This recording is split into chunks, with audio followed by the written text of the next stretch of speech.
I feel like we're kind of already in the interview now because you're saying some really interesting stuff, and I don't want to, I might go out and edit this later just to include this segment. I'm fascinated by World War II history and Hitler's interest in the occult and all the kind of supernatural stuff. It makes me. It sends me back to when I first saw the Raiders of the Lost Ark movie. I was like, wow, it had a similar vibe to that. Oh yeah, yeah, and that's the thing, because those guys in the Raiders of the Lost Ark, that they did exist. That they were, Himmler. I mean, they were big on research, digging for all that stuff. Atlantis, crazy. I mean, it was crazy what they were doing. I mean, they were big believers.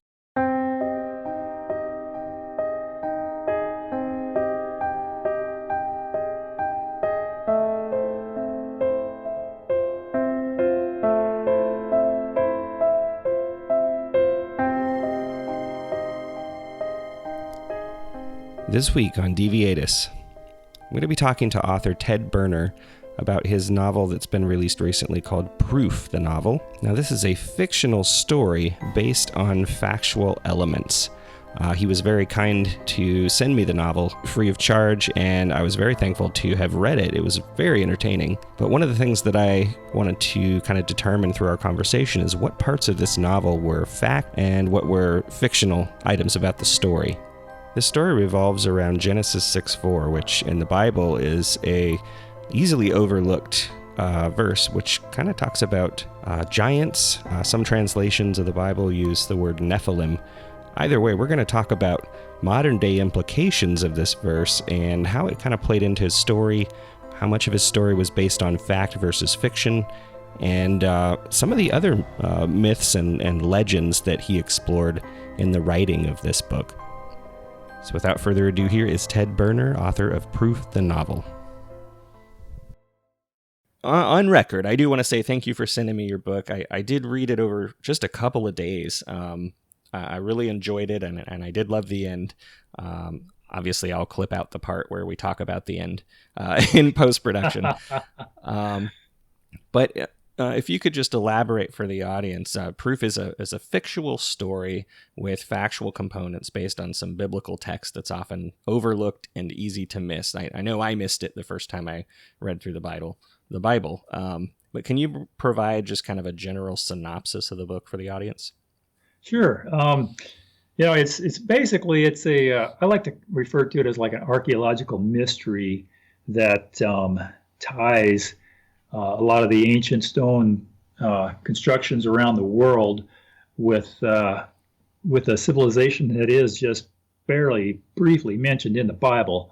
And the fact that it was just so briefly mentioned is one thing that fascinated me. But it's basically, that's it. It's just it's fiction, but it's based on a lot of biblical scripture, Dead Sea Scrolls, myths, legends from around the world that people believe to be true. And there's the character in the book. He's looking for a connection between anything in the Bible and these ancient stone structures, such as the Great Pyramid and what have you. And then he stumbles onto Genesis 6:4, which I'll go ahead and just read that in case a lot of your viewers may not know that. But Genesis 6:4, there were giants in the earth in those days, and also after that, when the sons of God came into the daughters of men, and they bare children to them, the same became mighty men which were of old, men of renown. And when he reads this in the Bible, and again, it was like myself. The first time I read it, I kind of blew over that because a lot of stuff's confusing. But he's focused this time. So he what is this? So anyway, that verse leads him into one clue here and another clue here until it takes him on a wild ride, just trying to make the connection. And a lot more entities get involved. And it's like I say, it takes him on a bizarre ride, but it's fun. It's just a fun read with all the different stuff that I dug up to put in there that fascinated me as much as it does the character in the book. But that's pretty much what it's about. Yeah, and I found myself, go into my phone and doing internet searches for some of the things you mentioned. And like, wow, there's there is a lot of it is based in fact, and obviously the characters are fictional, but everything you're talking about, there is something legitimate that's happened. But I want to kind of come back to that verse, Genesis 6:4, where it says there were giants in the earth in those days. And I've read some translations in the Bible, and you go into this a little bit in the book, where instead of the word giants, they use the term Nephilim. So why do you think some translations have giants, and where do you consider the root word Nephilim? Is that interchangeable with the word giant, and what are some discrepancies you've heard? Well, yeah, they're that's not cut and dried. Nephilim, it's probably, I know Zechariah Sitchin, he translated the word Nephilim to those who fell, those who descended from the heavens, and I can see where he came up with that. There's another guy, he's kind of he's on the internet. He's a Michael Heiser. He's kind of a language guy, and I was reading I read both of how they did this, and if Nephilim comes from the Hebrew word, let's see, I think it's like to fall, Naphal, which that's the Hebrew word meaning to fall, which is where Sitchin probably, when he conjugated that and come up with Nephilim, meaning fallen ones, technically, according to some other stuff that I read, that if the actual, so it could mean that, but that would not really, Nephilim would not be the word that would be correct in that conjugation. It would be spelt a little differently. Mm-hmm. But then, like the other version is what people are thinking is the Hebrew word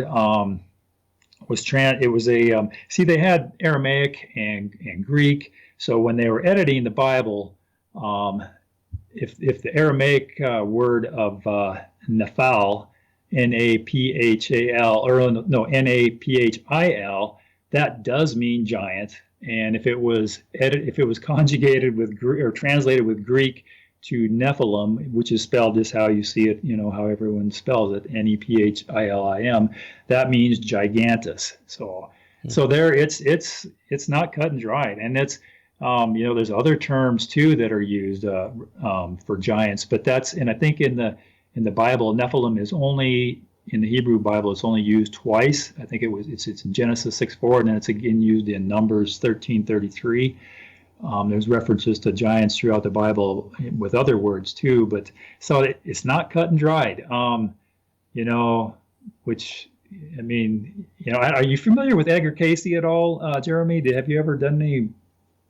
I know I brought him up in the book, but well, the only references, I haven't read anything that he's put out. I did once listen to it was I don't know if it was like an audio book from this guy named Chuck Missler, who talked about the Nephilim, and that was originally what got me looking at this verse. But he mentioned Edgar Casey.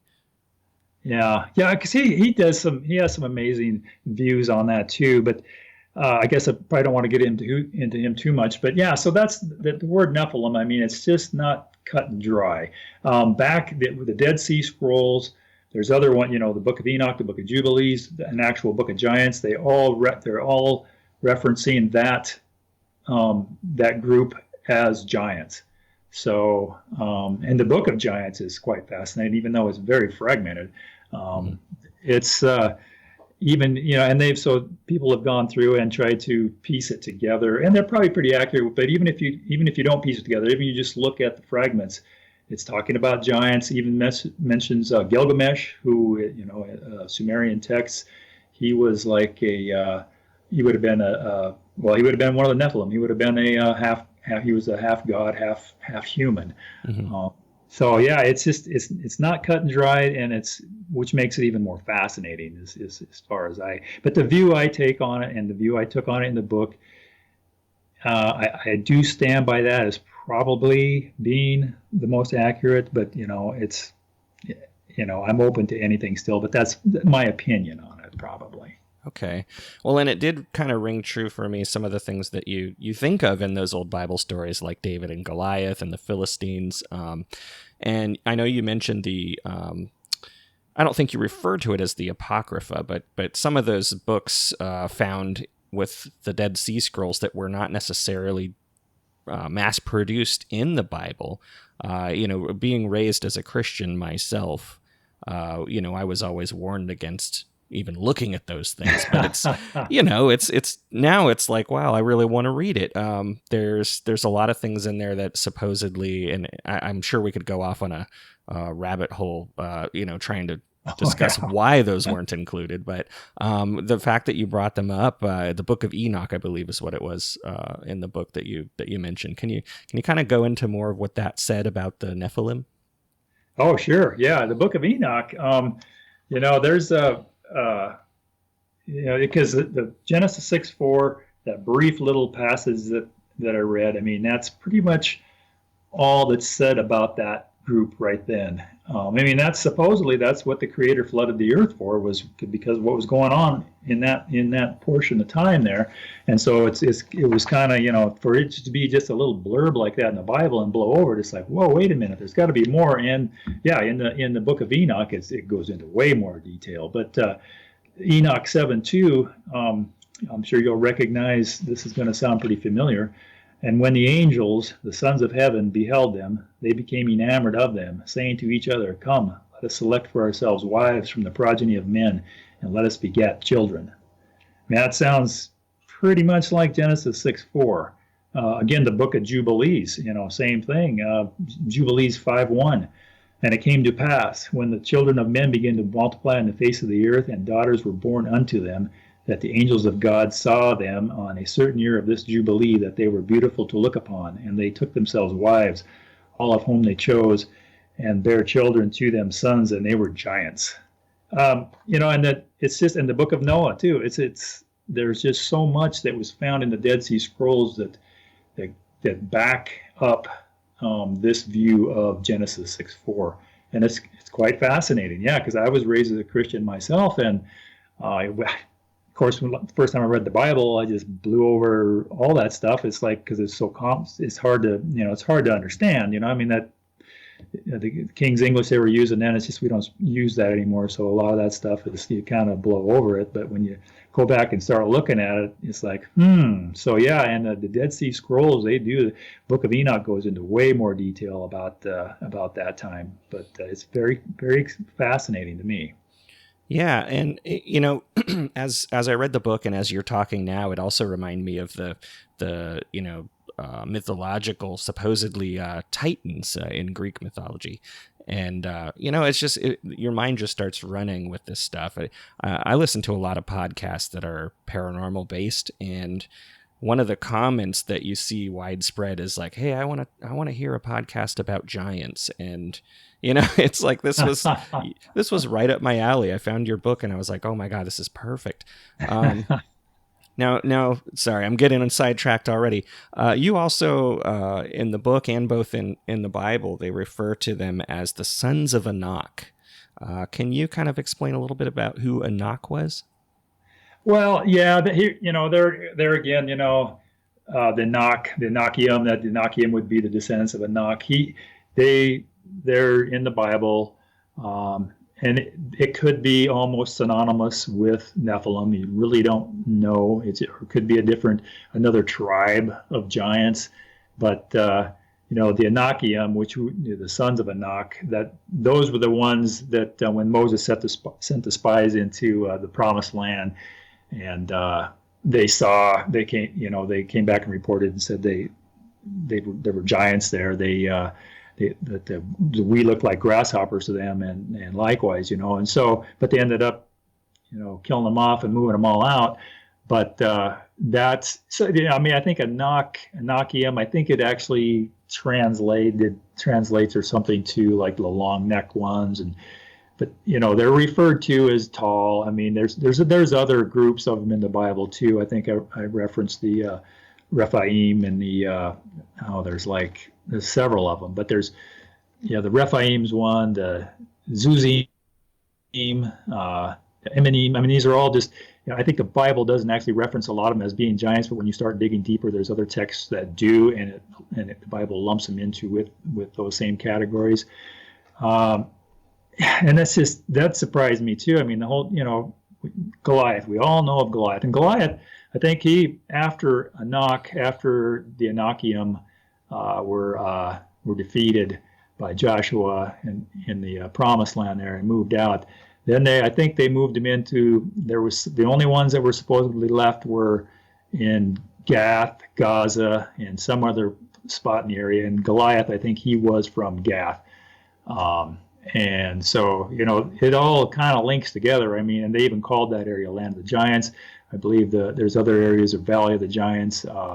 But, I mean, so there again, a lot of this just comes down to translating. And when they were using ancient, biblical Hebrew and Aramaic and Greek, I mean, and then they were kind of lumping things together. It could be confusing. I mean, I'm not an expert in these languages, although I'm learning more as I go, and I can see I don't have that kind of time, but it's that would be so you got to believe something. And I just did so much research on little parts here and there and tried to find what made the most sense and what tied everything together. But yeah, it's hard to say cut and dry who was who, even with the ones in the Bible like mentioned like that. Okay. Well, the book, and you just recently mentioned the story of Noah's Ark and the flood, but the book kind of goes into this more, meaning the purpose of ridding the earth of some of the evil that these people or creatures were doing.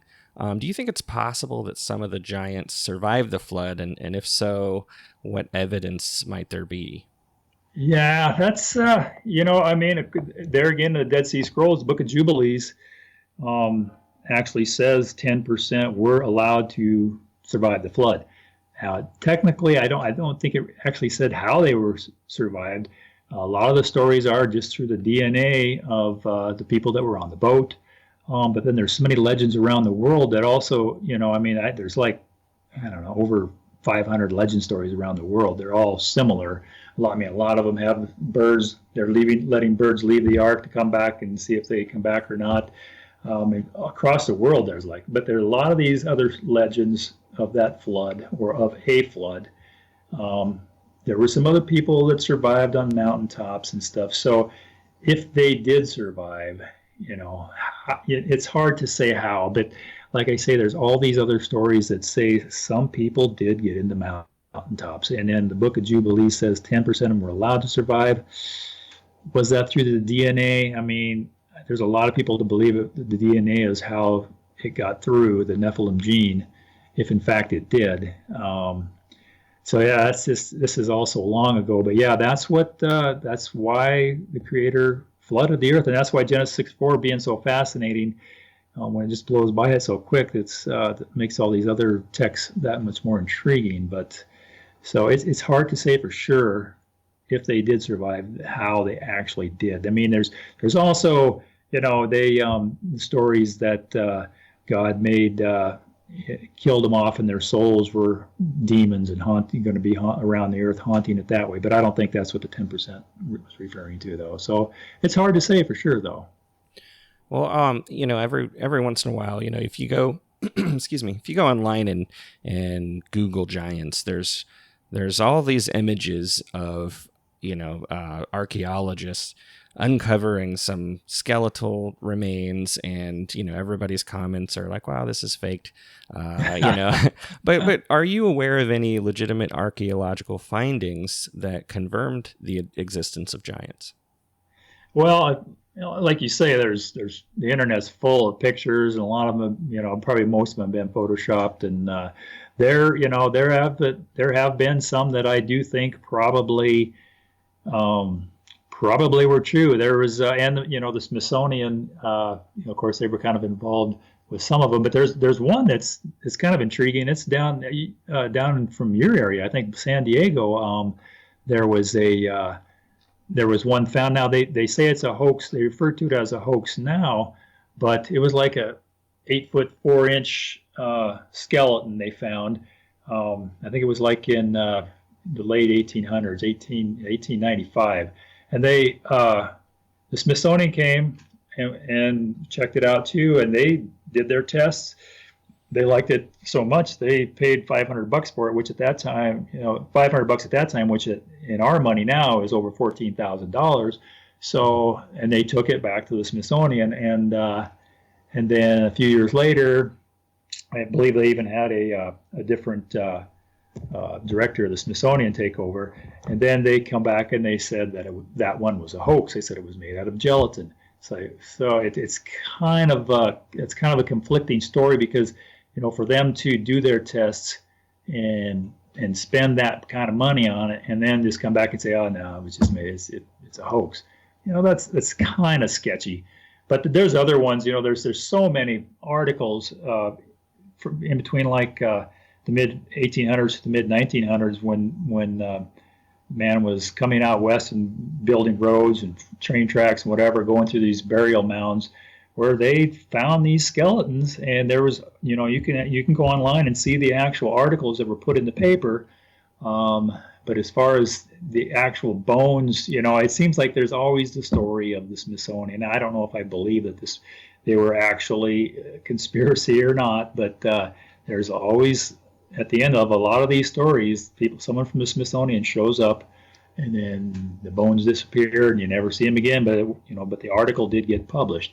A lot of them, I'm sure, are hoaxes. There've been several of them confirmed as hoaxes. Catalina Island, that's another place that what was the guy's name? Glidden, I believe, from the paint, one of the Glidden paint people, Ralph. They found Catalina Island and the rest of Channel Islands. I think he found like over 3,000 skeletons, and some of them were like 8-9 feet tall.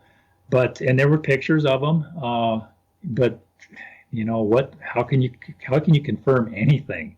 It's right. just, it's hard. And now I just ran across a story I live in Montana, and there's a place I just read about not too long ago. Somebody told me about that back in 1903. They found one, and it's an area where I actually have relatives, so I haven't had a chance to yet, but I'm going to see if I can at least find some secondhand information of anybody that may have been aware of that. And there again, that's not going to be proof of anything, but it'll be fun, and it might just be one more piece of circumstantial evidence, and that's really all we have to go on, really. They find these bones. Abe Lincoln, he was a believer. He made that comment back in 1848. I think he quoted, he said that he was at Niagara Falls, and they were referring to the site there. He says, the eyes of that extinct species of giant whose bones fill the mounds of America have gazed on Niagara as our eyes do now. And he was a believer. He even joked about maybe being a descendant of one of them because he was tall. And everybody, he's probably one of the most honest politicians, if not the only honest politician that's ever lived, at least. But he believed it. So who knows? I don't know. But that's just more circumstantial evidence. Yeah, and it's funny because with all of the Native American folklore that you hear and these actual reports, articles that went out and got published, you don't really find many artifacts or bones. Do you believe that there could be a focused effort to cover up physical evidence? And if so, what would be the purpose of covering that up? It's hard to say. Of course, most anything like that would probably revolves around money, power, and greed. So if you could somehow tie it into that, I hear the stories, well, they like the history books the way they are now, and no one wants to change them. I don't believe that. There is, I don't know if you've read the book The Secret or have seen the film that Rhonda Bryan did. But at the very beginning of that, did you get to see that by chance? No, I didn't. I haven't heard of this. Oh, it's pretty good. It's about the law of attraction. It's really great. I highly recommend it. But at the very beginning of that, of course, you've probably heard the stories that 95% of the world's wealth is controlled by 13 different, you can trace it to 13 families or something like that. Mm-hmm. And that's just one of the conspiracy theories probably. But, if that is true and you throw it in the beginning of that film, she kind of plays off on the fact that there was secrets that are this secret has been covered up by a group of people, and that might bring in some of these stories like the Illuminati or whatever. But and so why, if the giants, if this all is true, why would it be covered up?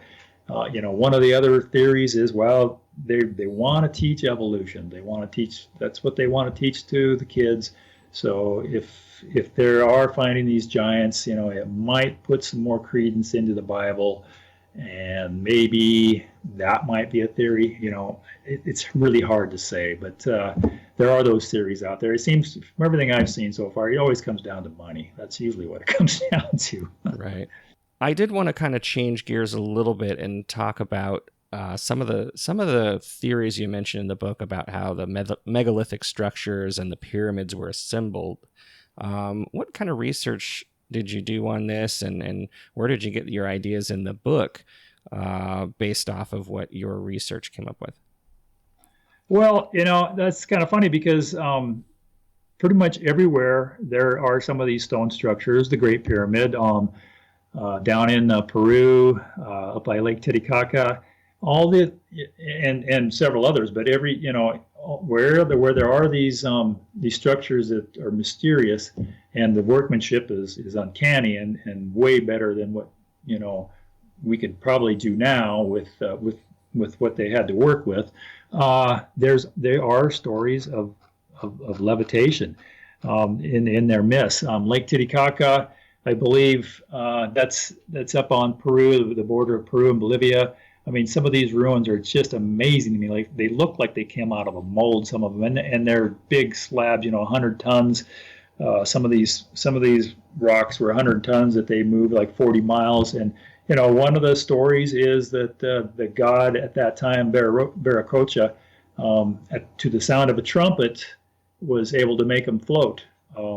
There's also stories in Egypt for building the pyramids. I don't know if it's the Great Pyramid specifically, but one of the stories was they could take a slip of paper with some writing on it, slip it under the rock, and then hit the rock with an instrument, creating a frequency, and it would like follow them for like 70 feet or so.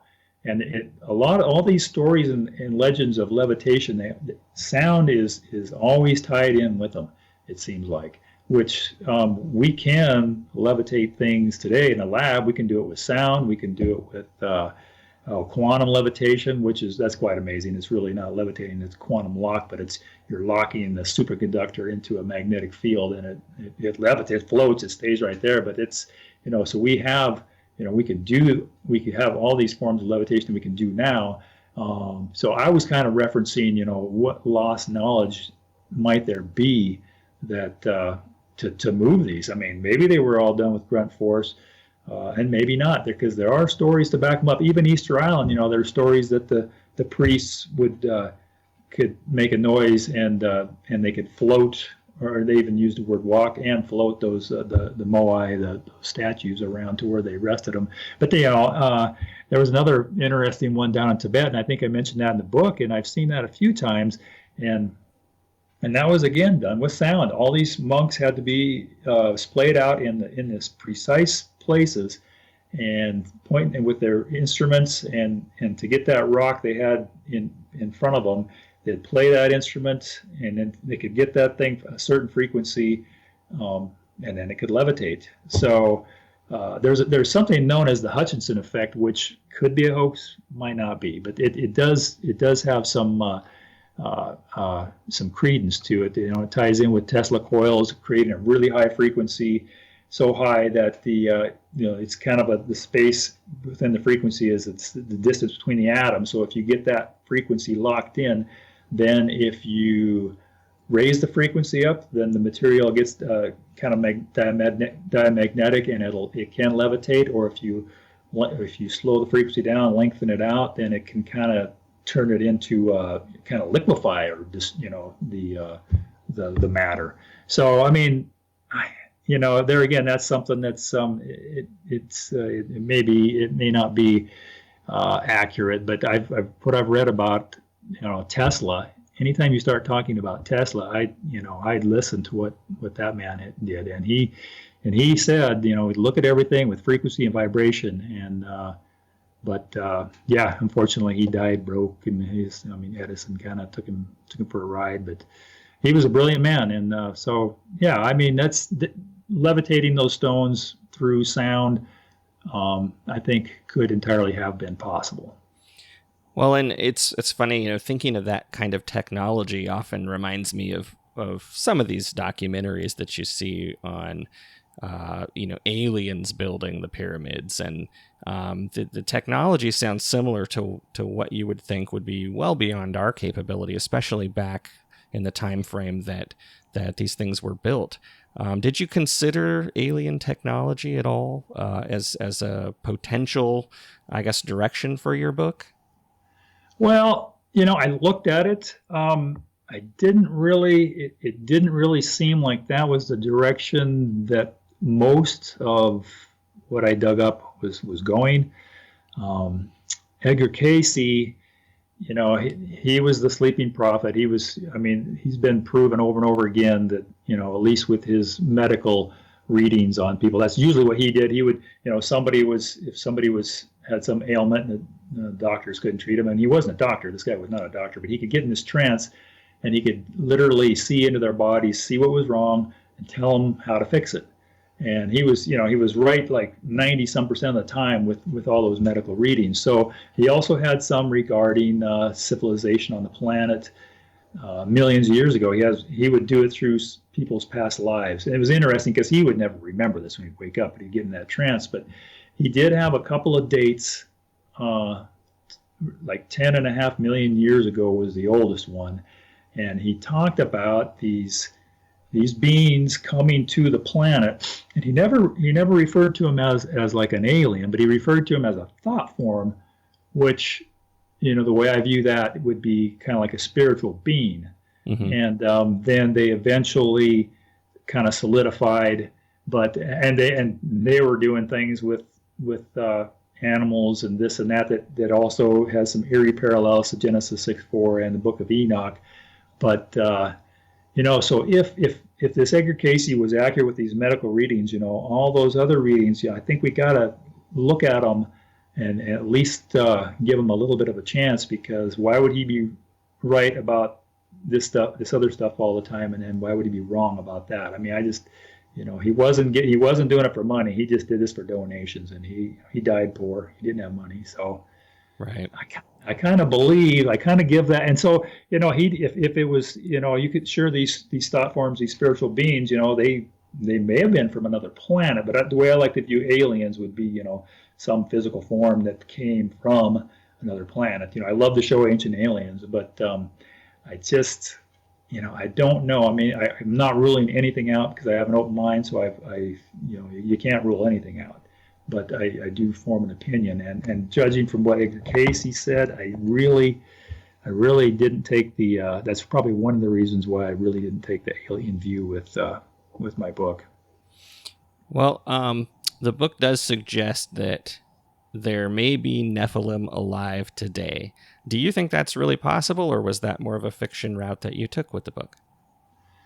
Well, I can tell you this, that there are a lot of people that do believe that. I've met several since I've written this book. I've gone to book shows and run into people that believe that. The gal that put together one of the books I read that had the Book of Enoch in it, she was a big believer that they're still here, even though the Watchers are still here, and that they're causing a lot of the problems that we're experiencing today. It's hard to say. There's another, in the book, there was an organization that was involved in chasing these things down. I did not make them up. I really don't want to say a whole lot more about them, but, so there are people who do believe that. What I believe, I'm not sure. It's totally possible, because I do believe anything's possible. So that's a touchy one.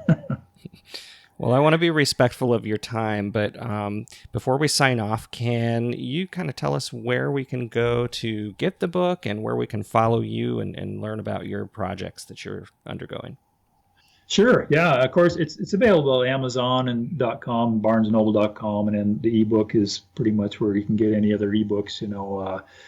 Walmart's got them, but my website, proofthenovel.com, you can access everything from there. You can go, you can read the synopsis there. There's a short little video you can watch. There's other links, and then there's a store tab, which you can go through there and access all the places to buy the book, print, hard copy, paperback, ebooks, whatever. But and it'll give you can read more about it there to get an idea. But yeah, that's probably proofthenovel.com is that's probably the easiest one to remember anyway, and easiest one to find. Great. Well, again, thank you so much for sending me the book. And, if by any chance you decide to do a sequel, I'd love to have you back on the show. Oh, I'd love to be back. And I sure appreciate you having me on your show, too. And I love your show. All the ones I've seen have been very intriguing, and keep up the good work, because you're doing something very good. Well, thanks a lot. I appreciate it. You do the same. All right. Well, thank you. Now, before you leave, I've got a few minutes of bonus footage here that I'd like to share with you. But before we hear that, I just wanted to remind you, please go to Deviatus.com to check out my other episodes. You can connect with Ted Berner on his Twitter page and his website, and I'll have those in my show notes, as usual, at Deviatus.com/Berner, Berner. So thanks again for listening, and here is that bonus footage. There's a lot of people that really like it too, and it could. I wanted to leave it to where enough unanswered questions to where if people liked it well enough, I would do a sequel, and if not, then you could leave it at that as well. Which that's how I did it. That's what I was trying for anyway. Yeah, I felt like it could go either way, but if I were leaning one way, I wouldn't think there would have been a sequel. I thought it was ended. I liked it. I thought it kind of just brought a nice end to the story, and you're like, wow, what makes you think about what happened after this scene, Yeah. Well, thanks for reading it. I appreciate you taking the time to read it too, because that's it's been about 4 years putting it together. So not that I was writing constantly for 4 years, but I mean researching, and then I got another job, a couple other jobs that eat up my time. So I only would do that here, a little there, and. But yeah, a lot of time involved in that. Yeah. So it means a lot to me when somebody reads it, and especially if they like it. That's that makes it all worthwhile. One question I did have for you before we did that was, I don't want to give away too much of the plot. Like I was going to ask you about the Nazi involvement and all that. Is that part of the fiction, or is there some kind of research that you did to find any relationship with Nazis or Illuminati or anything like that? Well, yeah, the Illuminati portion, and I alluded to that, and kind of my disclaimer on that was, it's because I did not find any connections with secret societies, but that where you read that in there, it was one of the characters' opinions. So that's kind of how, initially I had it a little more concrete, and then that was the one thing everyone was really liking that, and I said, well, that really there was only a couple things in there that were based on something that I made up. That was one of them. So when I went back and changed it to where it was just that character's opinion. Mm-hmm. So that the Illuminati portion was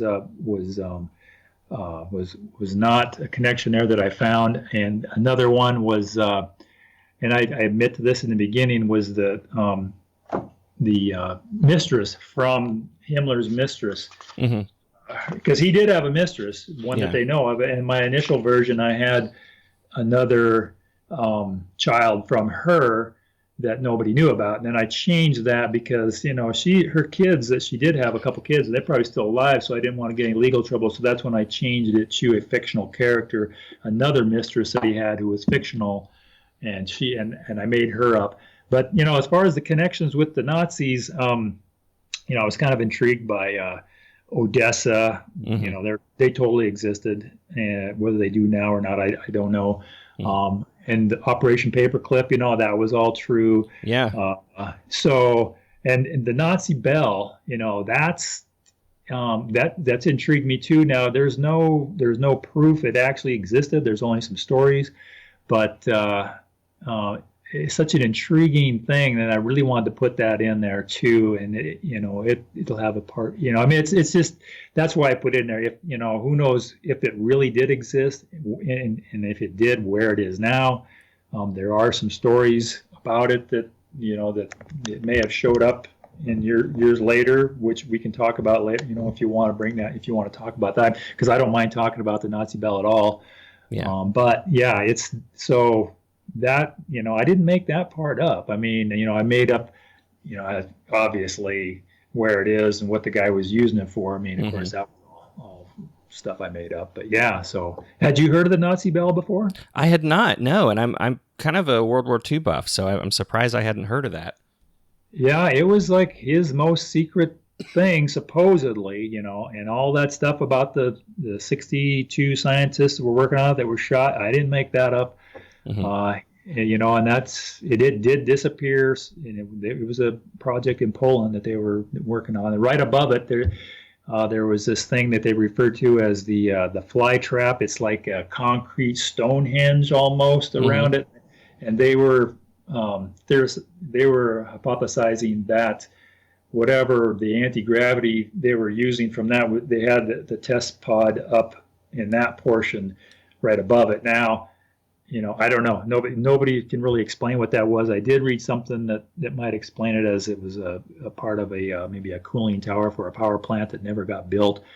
But if you ever watch, if you ever Google the Nazi bell, they will bring up that fly trap too, and they'll talk a lot about that. But it's quite a fascinating topic if you get a chance. I mean, there again, stuff on the internet, but and this is the History Channel's also talked about it. But it fascinated me. Yeah, absolutely.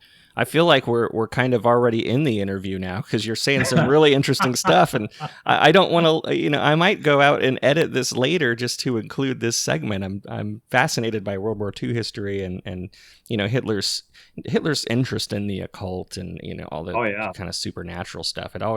It makes me. It sends me back to when I first saw the Raiders of the Lost Ark movie. I was like, wow, it had a similar vibe to that. Oh yeah, and that's that's the thing, because those guys in the Raiders of the Lost Ark, that they did exist. That they were Himmler. I mean, they were big on research, digging for all that stuff. Atlantis, crazy. I mean, it was crazy what they were doing. I mean, they were big believers. Fun though. It's really fun. It's fun topics.